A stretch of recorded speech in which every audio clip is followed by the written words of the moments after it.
Hi, it's Lauren. Welcome back to my craft room. I'm so excited to share with you my first Time for Tea Designs project. I'm going to be using the Blooming Bunnies stamp set and coordinating dies, the Windmill add-on die set, and the Landscape Edge die set today. And we're going to create a fun little spring scene with these cute little bunnies, flowers, and the little wheelbarrow.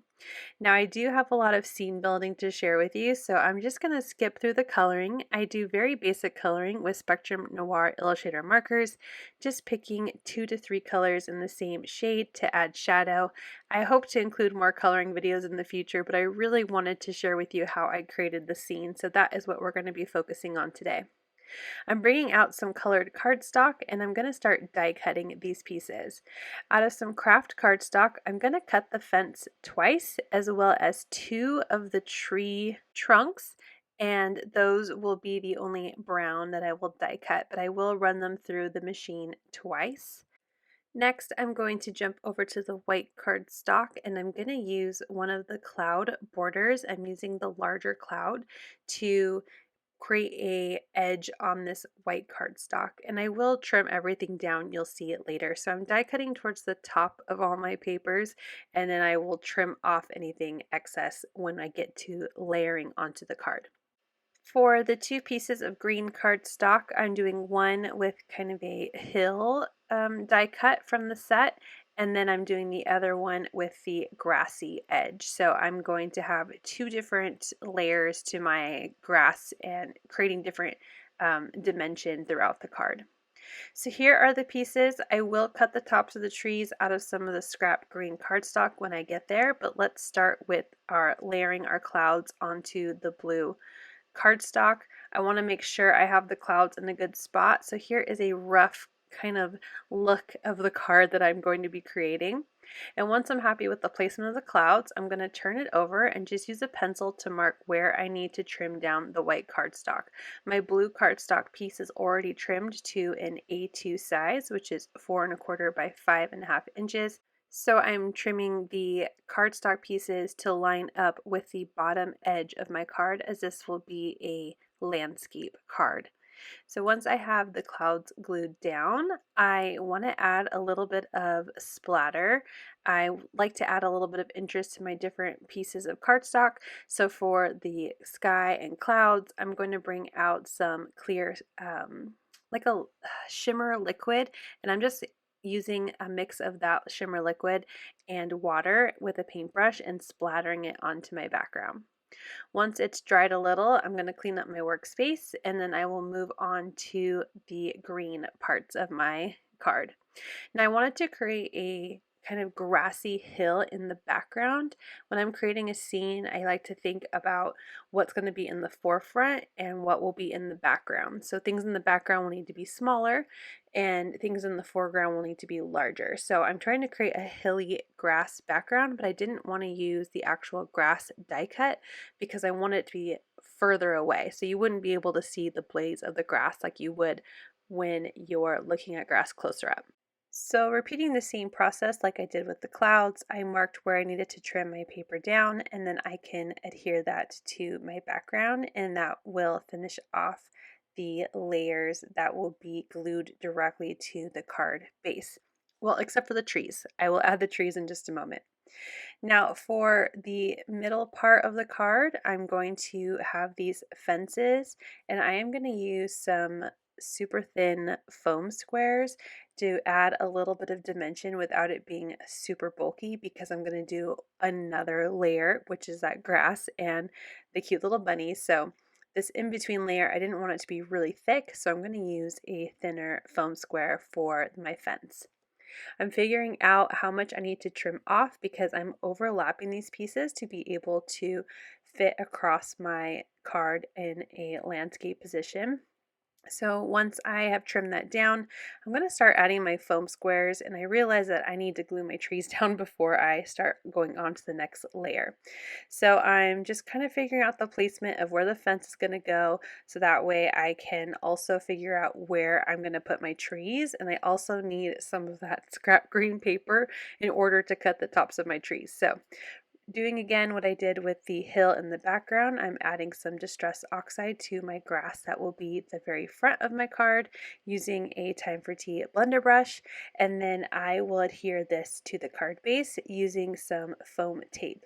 Now again, this is a regular foam tape compared to the thinner foam squares that I'm using on my fence, so I still have a layer of dimension, and then I can still have that in between layer without being super bulky for a card. So once that grass is down, I can now add in my trees. So I will die cut the tops of the trees out of that excess green paper. And I'm just going to repeat the same process like I did with the rest of the green on my card. I'm going to add some Distress Oxide to create some dimension and depth in my die cut pieces. Now you can definitely do this card without adding any ink. It still looks very cute, but I like adding a little bit of shadow and color and sparkle to my die cut pieces so they don't look as flat. Once I am done distressing the tops of my trees, I'm going to use those trunks and kind of sew them in between the layers of the die cut pieces of the tree. I really like this die that you can do this because tree branches, poke themselves out of the tree crown, so it's really pretty to be able to layer these two dies together like this. Once I'm happy with where I'm going to place them, I'm just going to add some wet glue behind them and I'm going to adhere them down.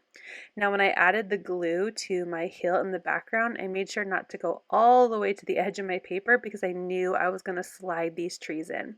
So just using some tweezers, I can insert those trees just behind the grassy hill. Again, creating perspective because the trees are further away, that's why they are smaller.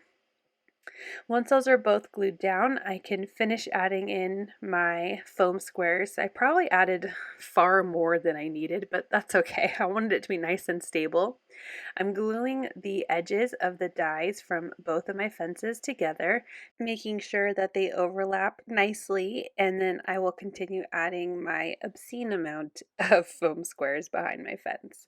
I am going to peel off all of those little release papers and try to tuck this in between the two layers of green cardstock because I want my fence to be behind all those little pieces of grass. Now I do have a little bit overhanging on the edges as planned, so I'm just going to use some large scissors and trim that down along the edge of my cardstock, my background. So now my layers are all put together.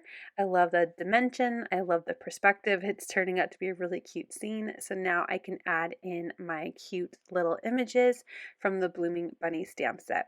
So I'm just going to use some wet glue and adhere all of these images down. You could also bring back out some more dimension like those foam squares or the thin foam squares to add another layer and pop up your stamped images, but I'm just going to glue everything down because I think the dimension that I have is enough already on the card.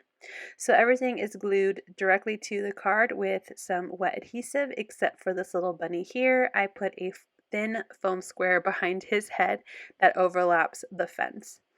And once I am all done gluing these images down, my scene is complete, but I want to add a sentiment.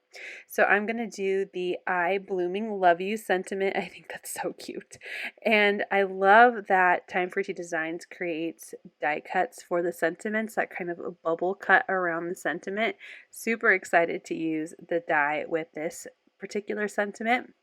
So I stamped it onto some white cardstock using some black ink, and then I am outlining my sentiment with the die, and then I will pop this up with a thin foam strip, making sure I get it nice and centered onto my sentiment. It's thin enough that you won't be able to see it outside of the die cut, which is great. I pulled off the release paper, and I'm going to use my grid mat here just to help me center it as best as I can onto the top part of my card. Once I have a nice centered and straight sentiment, that will finish up the card. I also need to glue it to a card base, of course, so I have my A2 size card base, just a white cardstock, and I'm using some wet adhesive to glue that down. And with that, that will finish off the card. I'm so excited to be a part of the Time for Tea Designs video team. I hope you enjoyed this tutorial in creating this fun little spring scene with me. I can't wait to bring you another video next month with more inspiration. Make sure you use my code down below to get 10% off your next order from Time From Tea Designs. Thank you so much for watching. I hope you'll click like, and if you're new here, I hope you'll subscribe and come back. As always, you can find everything I use down below in the description box.